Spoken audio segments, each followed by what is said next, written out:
Kanye West has broken the internet once again, and I'll admit I did not see this coming. I didn't see any of this coming, but waking up to a video this morning of Kanye talking to a rabbi, a Kabbalist, and asking his forgiveness for all of his anti-Semitism was I just didn't expect it. I just didn't expect it. And I want to remind everybody that Kanye has had a lot of ups and downs recently. We all know it's due to his mental illness. And I also want to remind everybody that it's time that we pull back a little bit from this obsession with which celebrities love us and which ones hate us, and denouncing people and loving people and being so obsessed with what other people think about us. I don't think it's super healthy, but I do have to say, seeing Kanye West do this was just so unexpected and honestly a little bit nice. I don't think there was much to think into it. I'm going to remind you that this is Kanye West, like just a few months ago. He is a prolific anti-Semite. He has a song called Heil Hitler. He's called out Jews left, right, and center for unacceptable things. I mean, he is solely responsible. He has hundreds of millions of followers, way more than any of us Jews can even imagine. I mean, all of us Jews together were like 15, 20 million if you're trying really hard. And this guy has about 10, 15 times that just in his followers. So I don't think this video forgives or excuses any of the behavior. And I also think it's not something that we have to read into too much, because pretty simply, Kanye West having a change of heart when he's so clearly up and down, not something to celebrate. Just recently, he's released a documentary about himself in which it's very clear the level of the mental illness, but he's yo-yoed a million times. He's called himself an anti-Semite, and then he's pulled back saying, I'm not an anti-Semite, yada, yada, yada, yada, yada. But it's still interesting to see. And I think what's even more interesting than just the fact that he's changed his tune and he's going to a rabbi to ask forgiveness is the other video that we're going to present today, because to me that's an indicator of him actually seeing something that we've been talking about for a very long time on this platform at this point. And I love the fact that it's becoming just a little bit more normalized. Again, not that Kanye's opinion should be taken by anybody as some sort of wisdom, but I do think it's important that we all a little bit have an understanding of what's going on behind the scenes. But first, before we watch these two amazing, unexpected, hilarious, ridiculous videos, I just want to remind you to please start following our channel. We appreciate every single one of you who's here. We love you all, and to all the members who have joined who are physically, financially supporting us. Obviously, we appreciate you as well. But to join is totally free. All you have to do is press the subscribe button, and if you want to be notified about our content, hit the bell, and then we can keep on growing. And so if you haven't done it, thank you already for doing it. And let's watch what we didn't think was going to happen today. I feel really blessed to be able to sit here with you today and just take accountability. I was dealing with some various issues, dealing with bipolar also. So it would take the ideas I had and have me take them to an extreme where I would forget about the protection of the people around me and myself. So I wanted to come and take accountability. Sometimes people aren't that knowledgeable about the bipolar and the cause or what causes it and the way you act when you have this disease. So it's like if you left the house and you left your kid at the house and your kid went and messed up the kitchen and messed up the garage and messed up the living room. Now when you get back, it's your responsibility because that's your child. And that's the way I look at it. It's like I gotta go clean up the kitchen, I gotta clean up the living room, I gotta clean up the garage. Yeah, and it's a big deal for me as a man to come and take accountability for all the things that I've said. And the translation's terrible, just by the way. It's hilarious. I just appreciate you embracing me with open arms and allowing me to make amends. And this is the beginning and the first steps and the first brick by brick to build back the strong walls. Say się Jadut, Rabbi said the Judaism, I the Judaism brought to the world a way for someone when he regret about something that he has done wrong. Yeah. totally wrong translation, by the way. Judaism, what the guy said, Judaism has given the world the answer. That was the translation. And the Jews live on this way of if someone did something wrong, you can regret and fix it. Not a correct translation either. The Jews live the answer. And the rabbi is hugging you and hugging everybody. Wrong. He's saying that the Jews accept and love.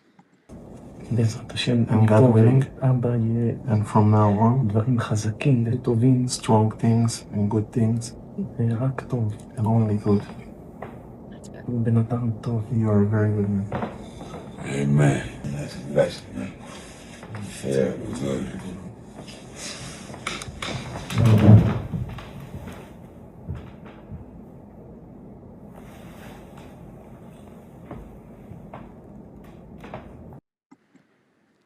I have so many questions. Oh my god, my brain is fried. Number one, who allowed that translator to translate? He translated it. Total rubbish. Number two, who arranged a meeting between Kanye and this Rabbi Pinto? Number three, who allowed for cameras? And is this all staged as a PR move? Look, I think that people who struggle with mental health should not be held completely accountable for their mental health issues. But I also think, hold up. I also think that if you're somebody who struggles severely with mental health and you have a massive platform and a huge responsibility, then it is upon you to put yourself safeguards to ensure that you don't cause as much damage as you possibly can. So, for example, what Kanye said to the rabbi, I like to think about this. I'm a parent who leaves a house. There's my kid goes and he messes up the kitchen and he messes up the bedroom and he messes. Sure. When you come home, the parent's responsible. Okay, that's a nice example, but I would say it a little bit differently. If you're a parent and you're about to leave your kid at home, that's problematic. You should either bring in a babysitter or you should close the doors into the rooms that are valuable or only allow the kid in a space where you don't really mind if he makes a lot of damage. If you allow a kid to just roam a house completely freely without a parent and destroy everything in its wake, that's something that as a parent, you're an idiot for doing. And so that's why I don't see this as such a high-level apology for all of anti-Semitism. He's out there spewing so much hate. Heil Hitler. He gets dropped by Adidas, okay? He lost his billionaire status because of his anti-Semitism, and he just kept on going. Where were the safeguards for him to stop him from being on his Twitter? Where he's surrounded by people all of the time. Why didn't they have some sort of mechanism in place that when he goes a little loco, you pull the stuff away from him? You can't just get away with being a raving, raging anti-Semite to produce a song to the likes of Heil Hitler and to just be forgiven because you go sit with a rabbi and you tell him, I want to make amends. He's not wrong, by the way.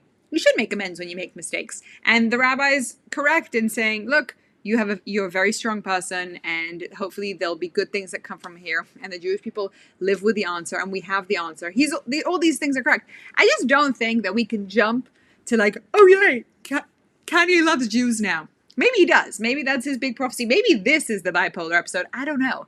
But I don't think that everybody should be so quick to just forgive this anti-Semitism thing because he's out there saying, I understand that anti-Semitism is wrong. Yeah, duh, anti-Semitism is wrong. We all know it. You hate on Jews. You cause so much vile incitement to violence and hatred across the world. And now you want to hold a rabbi's hand and get forgiveness? Look, as a Jew, we do have an obligation to forgive people, but we don't forget. We're not stupid. We don't just accept anybody back. We're very cautious. Look, good. It's step one. You have about 7,500 million steps to go, Kanye. And guys, by the way, this all comes at the same time as Kim Kardashian, and I should have brought the source of this, but Kim Kardashian announces that she's launching her shops in Israel, and people are going nuts. Now, Kanye and Kim used to be married, if you all remember that, and they had a very public and embarrassing divorce, and Kanye was a little bit not well and humiliated Kim to no one's business. But she has a massively successful business, and it's coming to Israel now, and people are trying to silence her and whatever.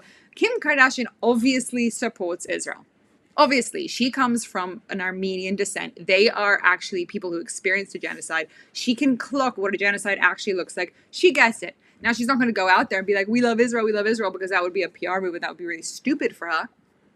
But she's now launched a business here, and he's doing this, and it's interesting because are we going to start to see a shift of these bigger personas saying, you know what?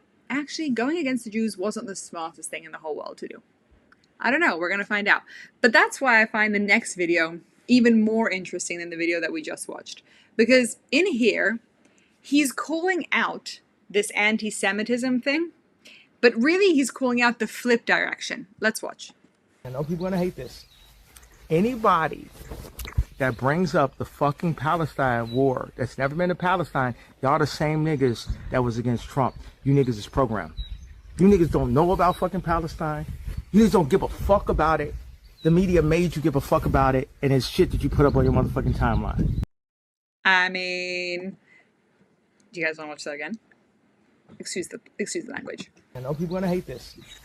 Anybody that brings up the fucking Palestine war that's never been to Palestine, y'all the same niggas that was against Trump. You niggas is programmed. Correct. You niggas don't know about fucking Palestine. You niggas don't give a fuck about it. The media made you give a fuck about it, and it's shit that you put up on your motherfucking timeline. Correct. The Palestine cause, the anti-Semitism cause, it's all just a media manipulation psyop thing. I am genuinely not a conspiracy theorist. I am not somebody who believes in fake stuff, but I have read and I have researched a huge amount, and I understand that they use the Palestinian conflict to rile up the world against the Jews, that nobody's focused on what's really going on. Now, again, back to Kanye. Good for him that he's clocking what's going on. Good for him that he's clocking that the Jews that he thought that were manipulating him was actually just this radical Islamic movement that's trying to manipulate everybody into supporting Palestine and into hating Jews. Good for him. But he was manipulated and he did a huge amount of damage, and he cannot just get away with it one video. Maybe in like 3 years, if he's been to Israel 10 times and he's promoted Israeli singers left, right, and center, and he's done everything to support the Jews, and he's donated $1 billion to the IDF, yada, yada, yada, maybe then we can forgive him. But for now, taking this with a grain of salt. Thank you for your attention to this matter.